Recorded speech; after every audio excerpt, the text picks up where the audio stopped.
Vous allez plonger au cœur d'une nouvelle histoire inspirante. Bienvenue dans 10 minutes, le podcast des Français dans le monde. Je suis Gauthier Seyss et je suis bien entouré. J'ai le plaisir de passer 10 minutes avec Florence Chabert-Dière, formatrice interculturelle, et Amélie Farison, conseillère d'orientation. Je suis en même temps un petit peu à Lille, un petit peu à Londres et un petit peu à Bahreïn. 10 minutes, le podcast des Français dans le monde. françaisdanslemonde.fr. Bonjour mesdames, bonjour Florence. Bonjour Gauthier, c'est toujours un plaisir, surtout que maintenant on s'est vu en vrai. Voilà, maintenant ça y est, on se connaît dans la vraie vie. Et Amélie, bonjour, c'est ta première. Bonjour, bonjour à tout le monde, effectivement, ma première depuis Bahreïn. Alors, première fois que tu fais aussi un podcast, les podcasts de la radio des Français dans le monde. Depuis 15 ans que tu es expatrié, tu aimes les écouter. Tu as même écouté celui de Florence en me disant quelque chose qui m'a fait très plaisir.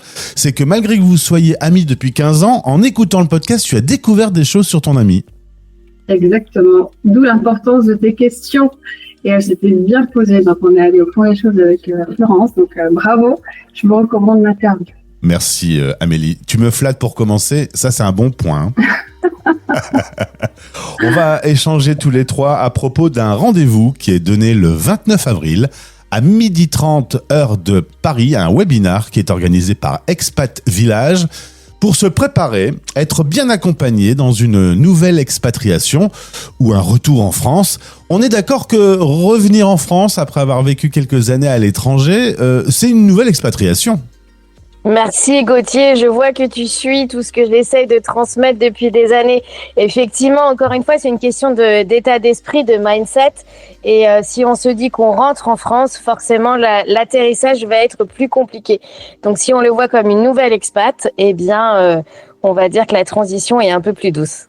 Est-ce que c'est moi ou ces dernières années, on a quand même beaucoup plus d'outils, beaucoup plus de coachs, beaucoup plus de services qui aident à bien réussir, notamment son retour en France. Je lis beaucoup d'articles, encore un hier dans le Courrier International, qui alerte sur le fait que rentrer en France, c'est pas si simple que ça. Ça s'améliore un petit peu, les outils ?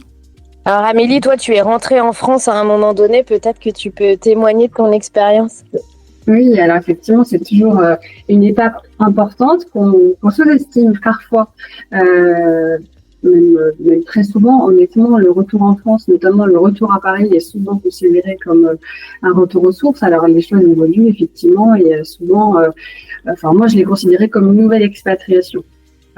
Voilà, honnêtement, il faut reconstruire. Les gens ne nous attendent pas, la ville ne nous attend pas, et puis on arrive avec un nouveau cadre familial aussi, donc il faut pouvoir anticiper tout ça.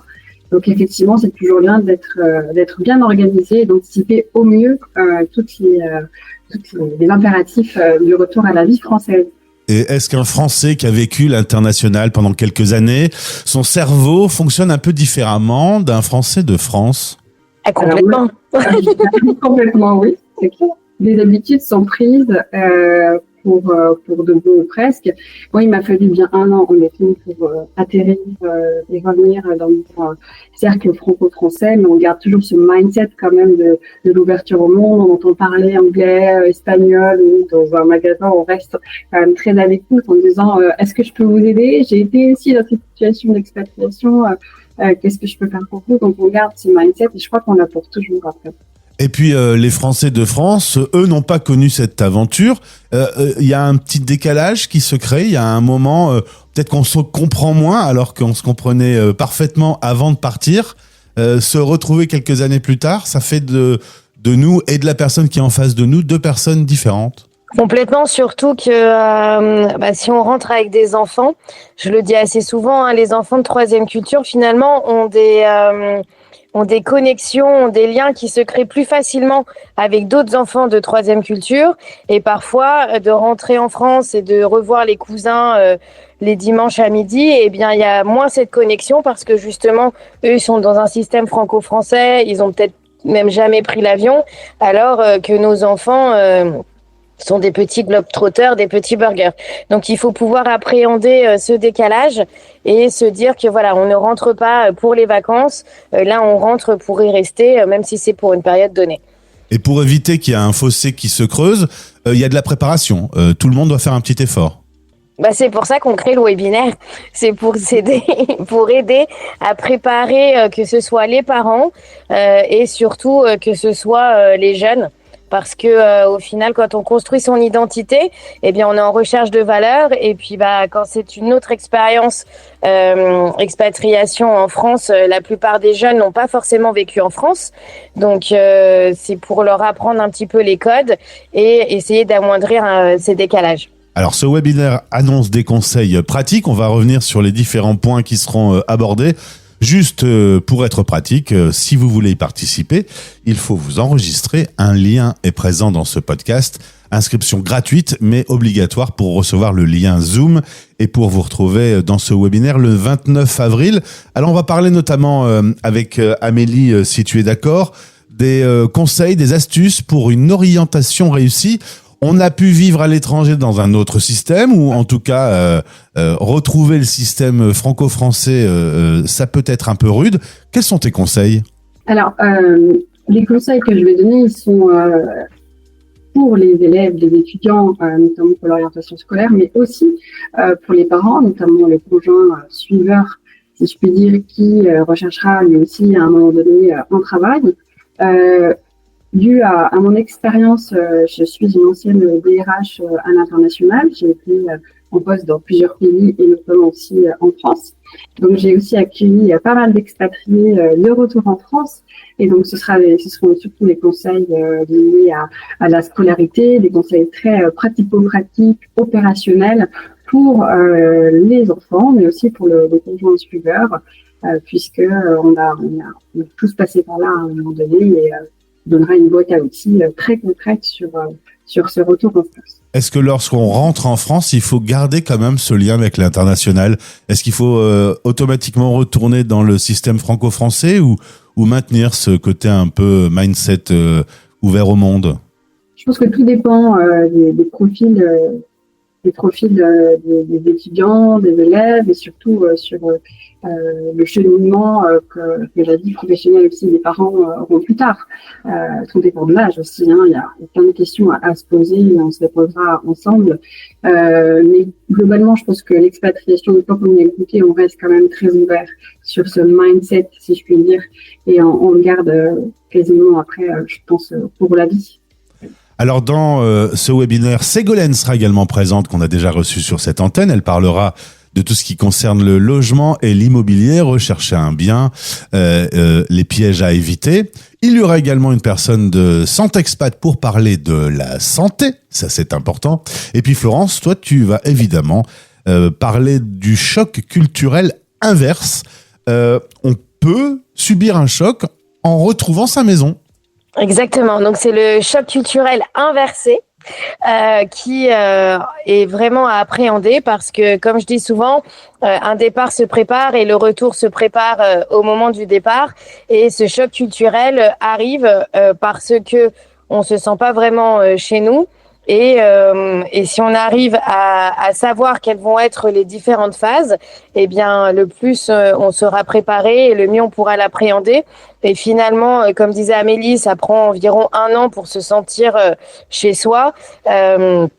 Si on est préparé, on peut et gagner du temps et gagner aussi en moment de stress. Donc, c'est intéressant de pouvoir s'y prendre bien 3 à 6 mois avant le retour.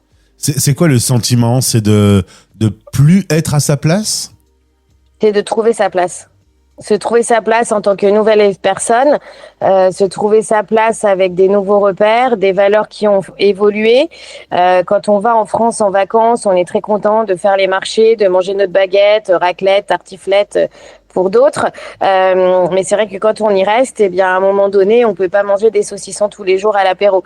Donc, c'est vraiment, voilà, comment créer, en fait, ce nouveau soi avec cette identité française, même si on est des citoyens du monde. C'est incroyable, Florence. Hein. Tu ramènes tout à la bouffe, hein ? Je suis lyonnaise, moi, de base. Hein.